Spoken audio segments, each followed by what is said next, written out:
पहले तो एक जोरदार नारा लगाए, जय जवान जय किसान।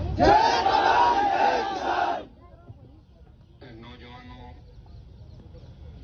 का जो बड़ा आंदोलन सही दिशा पे चल रहा है राष्ट्रीय लोकतांत्रिक पार्टी की तरफ से, मैं सबसे पहले बधाई दूंगा नौजवानों को कि आपने इतना सफल आंदोलन आपने यहाँ पे शुरू किया। और ये हमने बहुत पहले मामला उठाया था कि 1 ईयर वेटिंग नियम जो है वो जून से पहले की जो भर्तियां प्रक्रिया थी, क्योंकि इतनी बड़ी भर्ती 4th ग्रेड की 50,000 से ज्यादा पद जो आए, इसमें एक साल में कम से कम 15-20 हजार जो हुआ है वो छोड़ ले जाएंगे। तो 15-20 हजार बच्चों को मौका मिले जो वेटिंग के अंदर है। और ये सरकार से पुरजोर तरीके से हमने मांग भी करी। आरएलपी पार्टी हमेशा नौजवानों की लड़ाई लड़ती है। राजस्थान की सड़क से सदन और चाहे पेपर लीक की घटनाओं का सबसे बड़ा आंदोलन अगर लगातार 127 दिन चला तो लाखों नौजवान उस रैलियों के अंदर शांतिपूर्ण तरीके से आंदोलन करके राजस्थान और देश की सरकार को झुकाया। और ऐसा ही भर्ती का इतिहास का सबसे बड़ा आंदोलन जिसमें आप नौजवानों की जीत हुई।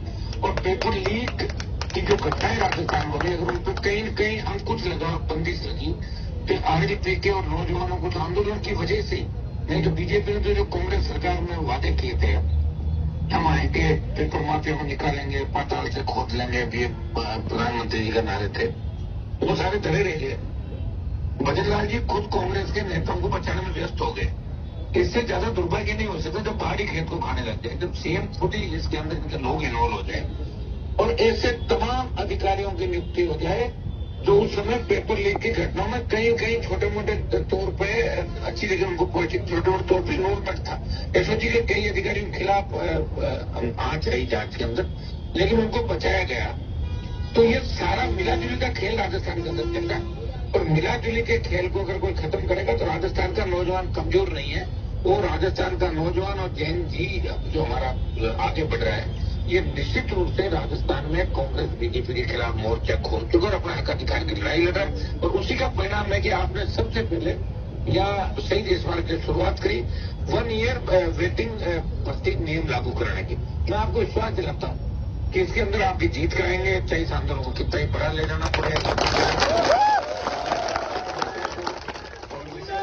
जो बेटियां और छोटे भाई बच्चे जो राजस्थान के कोने कोने से आए, और देखिए क्या हालत हो गई है। आप बताइए, हमारे ग्रेजुएट बच्चे, जो बीटेक के बच्चे, एमटेक के बच्चे, एमबीए के बच्चे 4th ग्रेड के अंदर नौकरी करने को मजबूर है, क्योंकि यहाँ साधन संसाधन रोजगार नहीं।